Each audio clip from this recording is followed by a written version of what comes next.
Welcome to another episode of B2B Startup Growth. I'm Shoam Eckhouse, and in this podcast, I aim to share with you wisdom from some of the smartest B2B startup leaders and professionals that I know. We talk about all aspects of marketing, sales, growth hacking, life hacking, and everything in between. Hi, Perry. Shoam. So happy to have you here today in the podcast. I've been waiting to do this ever since I thought that we should have a podcast. Oh. I've decided that this time what we're going to talk about is I'd like to tap into your unique perspective about the success of CMOs, which seems to be something not easy to get a hold of. And because of your unique position as CEO of a marketing agency, and you've been in the last few years seeing many CMOs, interacting with them in a very meaningful way, I think you would have a very, very good, interesting point of view about what makes them successful or not successful. So this is what I wanted to talk to you about today. Absolutely. That is a part of my job. Okay. So maybe before we dive into it, give our audience a little bit of background about yourself. Today you are CEO of Penguin Strategies, but how did you get to that point? Yeah, Penguin started 6 years ago, but the 20 years prior to being CEO of Penguin and founding it, I spent, like I said, 20 years in the tech industry. Started out as a developer, moved into product management, and then into sales and business development for the 6-7 years prior to starting Penguin. To me, Penguin was a side project for about a year before it started, as I did consulting on social media selling and just saw the rising need of some type of edge that technology companies needed in Israel. When I was able to figure out really what that edge was, and I realized that there was a strong need of a better way to do marketing from Israel, and the story will go on, and we ended up continuing. How long ago this was? So this is end of 2013. We formally started Penguin Strategies in January of 2014. The goal is to create a platform for companies that basically want to bring the cutting edge marketing strategies to the startup teams. And originally, where thought processes was really needed in Israel, but really, I think it's needed worldwide. And as we grow, we see the more and more companies coming to us from different places. Cool. The first thing that I want to ask you is, what is your observation, the most important or the reasons that stand out in your mind for the fact that CMOs typically don't last in their job? Statistically, they don't last on their job as much as other C-suite executives. I've seen that statistic, and I've been. I think there's some CMOs that I meet a lot of CMOs. A lot of times in the last 6 years, I've met some of them numerous times because they started new companies and want to talk to me about different things. So it's a statistic, and it's also, I see a lot of that on the ground. I think, from my point of view, the reasons are usually that when a company doesn't reach an objective or the results as leaders or senior leaders or CEOs like to say the results, they usually mean a dollar number. And a lot of the blame, maybe they're right, maybe they're wrong, but it falls on the CMO because that's where the sales process is supposed to start. They didn't generate the leads that they needed, or they didn't meet the expectations of the CEO. So that is the reason I think that there's a lot of turnover at the CMO seat. I think that the reason is a communication barrier or a breakdown of communication and a lack of expectations being set. So, if the CEO sets and a lot of times it's arbitrary because, startups don't have a history to lean on, but they may say, I want to double my revenue, or I want to hit $1 million or $10 million. And if they don't hit that, they've already promised that to their board, and they need to come up with a reason why they didn't. And one of the reasons might be poor CMO has to take the fall for it. So the CMO is trying to figure out what he needs to do to make that happen. And that's where it starts to get a little blurry. So, but you think that justly the CMO is often to blame for not meeting the goals, or is it an injustice because it's actually a problem of communication and not a problem of dysfunction? I'm not going to say in every, because every case is unique, but it's a disservice to blame it on the CMO, because I've worked in companies. If I take the last company that I worked at, one of the last companies that I worked at, and we were able to do a lot of great sales, but the reason that they didn't hit numbers was because the product didn't work. So you were able to market and sell it, but the product was at fault. So what is that? What is the cause for the fact that the miscommunication happens with the CMO and doesn't happen with the product manager or the people who are responsible for developing the product? Why isn't there the miscommunication on that side and more on the CMO side? Yeah, I think the core of that is the psychology behind it. Marketing till today isn't seen as an investment, or it's seen as an expense. The product is the core of the company, and it's making the things. Sales is bringing in the dollars, and marketing is spending the money. So are you describing right now a situation that is typical to Israeli startups, or do you feel that that is also typical of the American and European startups that we work with? So I want to do away with the myth that Israelis are hard to work with, or Israelis are special in their way of being difficult. I originally came from that mindset as well, but now after spending the last 4 years where much of our business is in the US, they're just as tough out there. The CEOs are tough. They have expectations, and they want it. They want the same things, and there's different psychologies and different mindsets. And I think that the people are the same. The entrepreneurs, at least that we work with, are very similar. So I don't think it's a special. It's not a cultural thing. I don't think there's certain cultural nuances, but I don't think it's. I think in any way it's the right mindset to be aggressive, but it's not a negative thing. So can I suggest maybe my own theory about where this miscommunication comes in? Tell me if this aligns with your experience.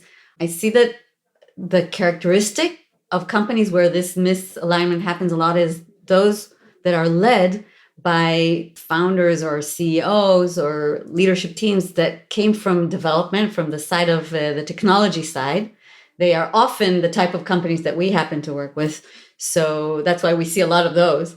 And those leaders are often very, very educated on their specific company domain, their specific technology. They're very educated and sometimes even experienced in building products. And they're often not as experienced in what is exactly the role that they should expect of marketing. And because of that, there's a lot of miscommunication because they speak a different language. Yeah, absolutely. I think that if you look at most CEOs, and it's not just in the tech space, probably true in broader world as well. I've no study have I done on this, but CEOs typically come from, like you said, from the doers, the technical, the engineers, or maybe they were bankers and they're CEO of the bank, or they come from sales. Right. It's the primary. Very few come from marketing. Right. And so their mindset, some might say, if I may quote Simon Sinek, they come from a finite mindset. But if you look at the really successful companies, they have a much more long game approach to winning than I have to be the best or I have to get this certain dollar amount. But they're looking at a much broader or much longer term marketing effort or story they're telling around it. And there's plenty of examples I could give. Right. Okay. Do you have a specific advice that you can give to CMOs in this context of communication that can help them overcome this communication gap? Look, I think that typically when you talk to CMOs, they talk about the long game, and the CEOs and the sales and the board are looking for specific numbers to happen in a short term, and that we need to. It's not that neither are important. They have to bridge the gaps of the CMO is focused on branding and thought leadership, or awareness or engagement numbers. A lot of times the CEO doesn't care unless you can frame it into what it's going to bring. And that's got to be honest conversation that has to happen and really, divide your investment between the long and the short term. But even when you're talking about the short term and you're using the same words, you're talking about a lead, this Mr. CEO and CMO saying lead, they're still not talking the same language, because the lead in a COO's eyes might be the guy that's already pulled out his wallet and ready to spend, where the CMO is, talking about somebody who downloaded an ebook who's 12 months out. So we need to get this, have the conversations. We need to be able to talk in the same words, meaning the same things, and then we're on our way to making it better. So, from what I'm hearing from you, the role of the CMO here is to educate the CEO on the details of the process and the details of the goals, and to better set goals, better set KPIs, better set the work plans. Absolutely. And I'll make one more point. Is I think one of the there's a lot of struggles that startups have in Israel and abroad, and not always is getting the sales the most important problem. Sometimes a lot of their problem is getting the right people and hiring.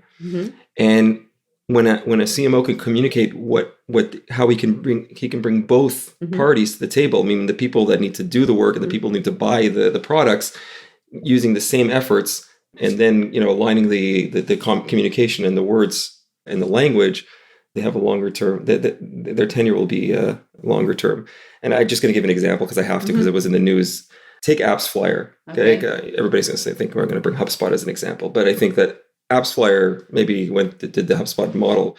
Apps Flyer has been, we've worked with them for a number of years, and you could see 5-6 years ago how they were investing in content that didn't make sense if you looked at it the short term. They're working on reports, on things that weren't directly related to their product. And Ron did an incredible job of thinking long term and short term. And if those, yesterday or was the day before, they announced a $210 million round of funding. It became a unicorn, $1.6 billion valuation, all based on this incredible product, of course, but an incredible marketing strategy. Right. So okay, maybe I'll add another angle here.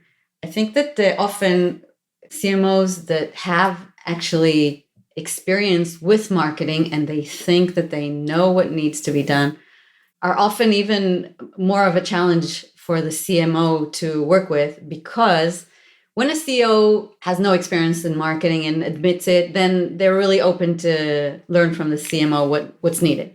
But when they do have some experience or some knowledge and they think they know what needs to be done, it's often based on their specific experience with a previous company where ABC worked well, and that's what they think they need to be doing.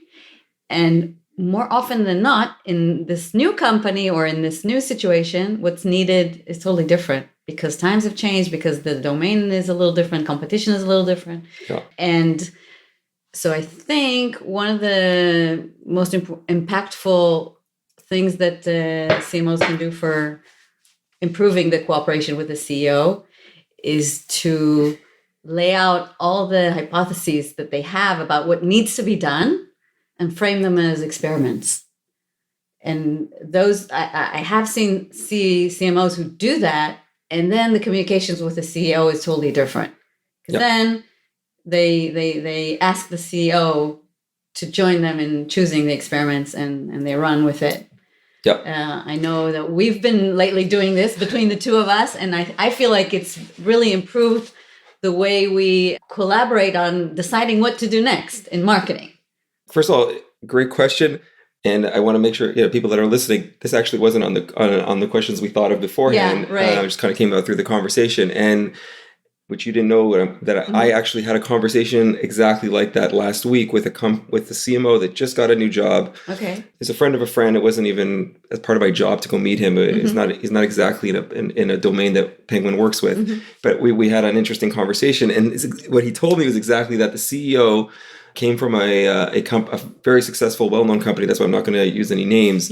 And brought in a lot of, they didn't have a CMO for the first year of their life, and did incredible things, patched together some tools, and done some great foundation work. But now it's the time to make a total change. And he's like, it's harder because he knows enough to be more than dangerous. But on the other hand, I need to do a lot of changes to make this happen.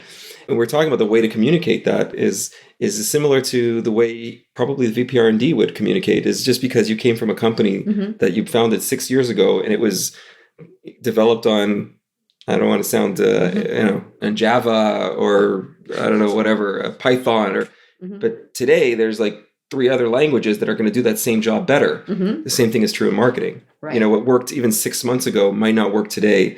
The channels that work, whether it was LinkedIn or Facebook or Google Ads, or they may still work today, but you have to do it differently. The greatest tool that was 6 years ago, which might have been Marketo or Eloqua or even HubSpot. In 6 years from now, we don't know if those are going to be the ones that are going to be the greatest tools for that time. And so it's I think it's a similar type of conversation to help them make them understand that. That ties really well into the next topic that I wanted to discuss with you. And that is because you meet a lot of CMOs, they come to consult with you, whether they're seeking Penguin's services or just your friendly advice. I know you do a lot of that. So what do you identify as the most common pains that are on the top of their mind when they talk to you today in January 2020, as opposed to what was on their top of mind maybe a year or more ago? The shift of what I was talking about before about playing the long game is setting in. In the last 5-6 years, I think that it's changed from, we're looking for a performance agency. We want someone that can just get us leads tomorrow, and this is what and these are the things that we need you to do. And two, companies actually think, I know I need to do this long-term thinking thing. Where do I start? Okay. So I think and that's a pain point, because it's really hard to figure that out, because our natural tendency is to sell, even as marketers, or even we still get today companies that have the long-term mindset, but then when we write a blog for them and saying, why didn't you mention our product in it? Sure, right. You know what I'm talking about. Yes. And we're explaining to them what they came and asked us to do in the first place. But so it's, I think their pain, the pain point is, how do I do that long term, or the thought leadership, as it's like to be called, or really focusing on our mission, still take care of the short term results, and also do it properly. It's not an easy task. Not an easy task at all. How to balance between the two. Exactly. So do you have any tips for them? How to balance? What is a good way to balance it? The way I do it at Penguin, I think, and this is, and I have the luxury of not having investors on my head. So I definitely understand when I speak to CEOs who ask different questions than the CMOs, who have a hard time taking this advice. But I believe that it will get them to where they want to get even faster than if they don't take my advice. Usually when we're talking to founders, CEOs of their company, they had a vision when they started the company. They wanted to achieve something, right? When Jobs invented Apple, or when he started Apple, he wanted to think differently. And every decision he made, he based it around that, from product to sales to marketing. And so it makes making those decisions harder. I know that it sounds very high level, but that's really what it is. So when I'm working and we're thinking of things that we want to do, marketing efforts, doing a podcast, doing videos, doing blogging, when we're thinking of how can we're trying to build a platform where we're bringing the cutting edge marketing to the startup teams. And that includes all kinds of things, right? It's not just information, it's technologies, it's ideas. Companies have the same, they have the same thing, right? And that's really where they have to start. And if they do that, the people that work for them will love working there so much more than if they're just working towards an arbitrary goal of making another $1 million. The customers will be much more interested in working with them. It'll be easier to get them to join into the mission, stay longer. Overall, the results will be there. And I think that, like I said, that I mentioned AppsFlyer, which has been an incredible job of that. HubSpot's done an incredible job. Apple, of course, has done an incredible job. And we think of them as these huge companies. Right. But 6 years ago, at least HubSpot and AppsFlyer were small companies. Right. They're where you are right now, whoever we're talking to and whoever's listening, we're right there. And they made that decision from day one to do things better, to do things right. Did they make mistakes? I'm sure they made 100 mistakes every day or every week. But that's my advice. It's a very difficult tip, but it's so if I try to pull out of it something more practical, would it be accurate if I summarized what you said by saying, rather than being focused 100% on your tactics of funnel and customer acquisition, be every morning, make sure that you remind yourself of the company mission and the reason why you're doing all of this, and make sure that it's reflected in your marketing. Yep. No, Is that absolutely the company, the people working in the company are working towards results against numbers that they need to hit that are to help you move your vision and move the mission forward. But once we understand what that mission is and we break it down into the results needed, that it becomes more attainable, more people get more excited about it, and then for that psychology around it really helps move things forward. I can say that for myself, when we lately started to put on the whiteboard our mission, it influenced my daily work in the sense that things that I was planning to do for the day, I checked them in light of the mission, and I tweaked them in light of the mission because it reminded me where I'm going for the longer game. So that is the practical advice. Write it on your whiteboard in front of you. Yeah, right? No, absolutely. Because if you think about it, CMO is a title, but it doesn't. I know we talked about it. Is a manager isn't necessarily a leader. A manager is a title that you get. But if you look around you, a leader is someone you will follow. Stripped of the title, would you follow that person? It's really important. Being a great leader, you have to be able to find ways to help get people to follow you, and remember that you're responsible for the people that need to bring the results. So, very inspiring. As a CMO, it's true that you can tell the difference between the CMO that can influence his team by inspiring them to follow the mission, rather than those who are all focused around the execution and the tactics. It makes a huge difference. Absolutely. Okay, so maybe that pulls me to the next topic, and that is, let's say that I'm a CMO that really wants to focus on the mission, but on the other hand, my hands are very, very full with the day-to-day execution and making sure that I bring in the right KPIs, I bring in the numbers, and I also execute on all the plans, and I also want to be true to the mission.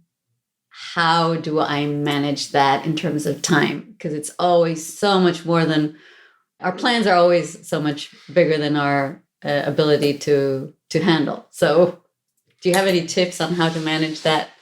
I would say that one of my weaknesses is time management, and that's an important part of self-awareness. So I wouldn't be the best person to be a time manager, but I don't think the problem is time management. I think business in general require the people to do more than there's time to do. Right. Meetings are never long enough. Days aren't long enough. Weeks aren't long enough. Years. So it comes down to prioritization. So if you do your work, if you prioritize properly, the most important work will get done. And it's an obvious statement, but it's not happening. It's really interesting that you say about yourself that you're poor at time management, because I never thought that about you. I hide it well. I think I'm good. I'm better and better at work because I work at prioritization. I don't necessarily work at time, because if I'm working on my highest priority, it's okay if I'm wasting a little bit of time working on my highest priority. Right. So I'm getting that done. I might not do it in the most efficient way, but the most important things will get done, and the least important things will wait. And then within prioritization, there's so many books written, and I think in general, a CMO and any leader, any manager, any person working should always be growing, and don't rely on the company to always. I think companies should invest in their people and should help their employees grow. But if you're going to wait around for it, it's not always going to happen the way you want. And there's just so much information out there today with YouTube and podcasts and Audible and books, and there's so much to be learned. I've learned and yes, experience is the best teacher, but I've learned just as much from the experience over the last 6 years as I have from books that I've learned from other people who've made mistakes that I've learned from. And I think also there's a lot more transparency in the way the leaders and other managers are out there are teaching. So like I said, that I'm gonna keep it at that. That's my tip. Okay. I think prioritizing the most important and impactful skill that the manager can bring in, and especially as a CMO, because there's so much on your plate, usually your ability to prioritize well is at the core of your leadership, right? Yep. Do you find that there's any way we can help CMOs prioritize better? Do you have any ideas of what they should keep in mind as they're prioritizing from your experience? So I think if we talked about, we tie it to what we talked about before, and I know what a lot of things I said is really high level and would love always to be thinking about mission and strategy and long term and playing the long game. But as you said, there's a lot of stress on the short and midterm, and sometimes it makes sense to prioritize the tactical execution of something, or the optimizing efficiency of something, or optimizing conversion of something. Something sometimes that makes sense, right? Absolutely, and I think that you have those are your two or three things, right? Your long term, midterm, short term, or you can decide if it's the 3 months, 6 months goals and 12 months goals, or 2 years goals, or 5 year goals. And you need to figure out this week, this month, what your priorities are and how much you're going to spend on each one. But if you don't prioritize it, you'll sucked into whoever's making the most noise. Squeaky wheel always gets the oil, or something like that. So that's really important, especially at a leadership position. If you get sucked in to doing like the day to day, you're going to wake up one morning and there's things are not going to be where they need to be. So some people are usually just naturally good at it. They're natural leaders, right? From the CMOs that we see, some of them are just natural leaders. Do you think that, and for them, everything that we're discussing, it just comes naturally and it's easy for them. But that's not the majority, right? Yeah, and I actually disagree with that statement. Okay. Go ahead. There are people that have more natural tendencies towards leadership. Okay. But if I would break down those leaders that we feel were natural, I bet that a lot of them were not born, but they were made. I believe that more leaders are made than born. Okay. I mean, some people say Steve Jobs was born leader. I don't know the answer to that, but he's a CEO of Apple. He was founder out. That's out there. I think if you look at the 99%, I think almost anybody can be a leader. It's something that's definitely learned. I think I have a lot to learn and a lot to develop. But it's because I'm making a concerted effort to learn, and there's a lot of people to learn from, like I said before, and that's really the core of a good leader is, first of all, realizing what your weaknesses is. When I get up, or when I'm working on what's going to happen in the next 6 to 12 months, first thing I know is like I surpassed my capability based on my experience 2 years ago. Okay. Meaning, up to 2 years ago, I could lean on some experience I had in previous work. I'd managed sales teams. I'd managed the 5 to 10 people teams. So that was where we were, maybe 3-4 years ago. But I've never managed a 40-person company. I've never managed 50%. I've never been a CFO. I've never been a head of HR. All these other things that you have to deal with, and then as your team grows, as your responsibilities grow, there's nothing in your experience, even if you went to some school that you did 20 years ago about business school, whatever. Those aren't relevant. Just like the marketing thing I said before, there's so many different ways. The way you manage people 20 years ago isn't relevant to what you do to today. So there's so much to be learned, and if you're not investing in, so when I prioritize my time during the week, I prioritize a big percentage of it to figure out what I need to do for the next 6 months, because the company is going to change in 6 months, right? I'm going to be 10 more people, 20 more people, have more systems I need to, there's so much more to learn. And that's the first thing you need to do is figure out where you're weak and either learn it or hire someone that's going to be way better than you at it. Right. So do you feel that the CMOs get it right? Or is this something that's a common pain that the CMOs struggle with? So I think that that's a common pain because they have the typical, there's a very the mindset of hiring someone who's better than you is difficult, because if I hire someone that's better than me, maybe they'll take my job. That's but that's a wrong mindset for a leader. If he can do your job better than you and further the company's goals, then maybe it's a good idea. But that's an extreme case. If you're a CMO and there's lots of things that you got to do, and you have to have you want to have, I'll just take PPC for example, and it's not, you shouldn't be, you need someone to do PPC. You want to get the best PPC person in the world. They're going to be 100 times better than you, and that's a great thing. Right. And you have to figure out what are those weak points and bring them in, whether it's a hire or a consultant, but you have to fill those holes. Otherwise, you'll be doing it mediocre, and it'll cause the thing that we started talking at the beginning will be your demise from a results perspective. Right. So I think the most effective thing that the CMOs should do is, first of all, identify exactly what are the things that they're strong at, what are the things that they're not strong at that are needed on their job. And then once they identify that, they need to fill in the gaps, right? Yep. They can do that either by escalating their learning themselves or by hiring, right? Yep. I totally agree that is a very, very big part of their success.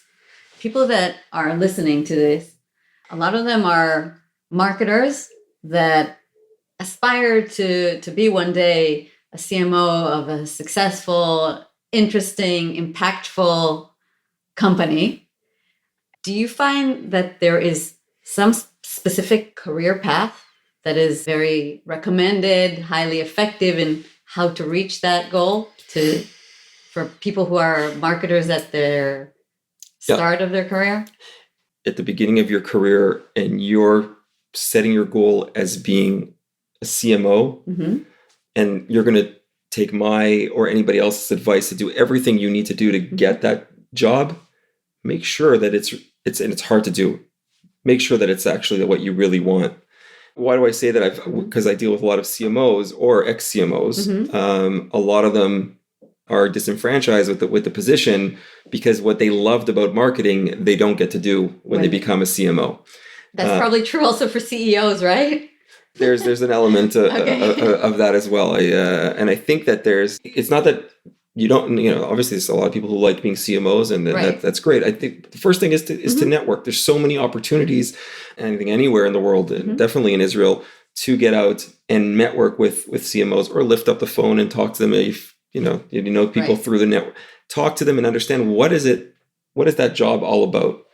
And it's definitely a different job at different sizes of companies. You can start a company with 2 people, and one of them could be titled CMO. So when we talk about CMO, we're talking about let's just talk about a startup CMO of a company that's got product market fit and it's ready to scale. So that's that guy's job, or that woman's job.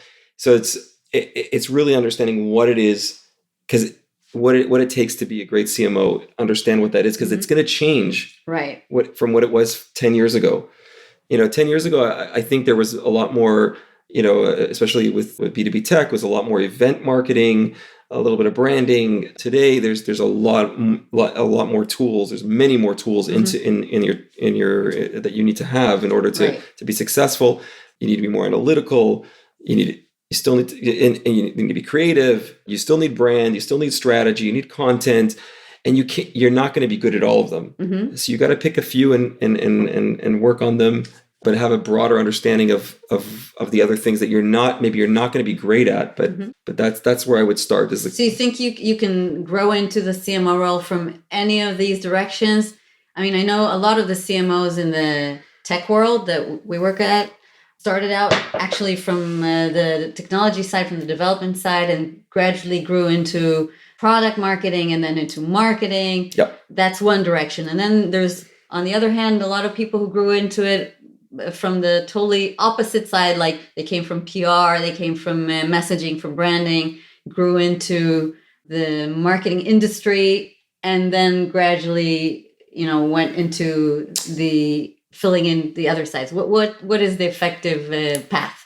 I think that the truly great, and this goes for CMO, head of sales. I think it's not the only way, but there are a lot of great examples of, and even CEOs really and head of product really can have an appreciation and an understanding of the broader elements of the company. When you don't, we were having a conversation with our customer facing people at Penguin, right. and how, they were talking about how, they're trying to align expectations after a sale happens. And we're listening to them to understand their frustrations or their difficulties, so that we can make sure that we set the expectations better in the sales process. But it's also good for them to understand, how difficult it is to market and sell. And so when you have that appreciation, the broader, you can really do your job better. Right. So you definitely, your point is correct. I think someone who started especially in a B2B tech perspective, if someone had some element of product or even tech development, also touched sales somehow, did or whatever, maybe sales engineering, and then did marketing, there's definitely going to have an advantage to doing that versus someone who spent their whole time in marketing. Not that they can't be successful, but there's definitely an advantage of getting a deeper understanding there. So I think that if I would add from what you said, is I would talk to as many CMOs as possible, but also make sure that I can broaden my understanding and appreciation for the other elements. Because as a marketer, you might not have a technical background, be able to go be a product manager, but really understand a little bit more and appreciate more what the other elements are. Right. Also, I think very helpful for your track record if you want to be a CMO, is to have a broad understanding of the domain that you're in. So I think that the strongest CMOs that I've seen are those who brought into their role not only their expertise as marketers, but also their deep understanding of their domain and the audience, understanding the audience, being able to have very high empathy to the audience that they're marketing to. Maybe it's very important, especially in domains that are very complex to communicate. Yeah. But I think it's also true for every field. To close our little session of today, our podcast, I'm interested to hear from you on a personal basis, not necessarily related to the topic we discussed today. What gets you up in the morning? What gets you personally really excited?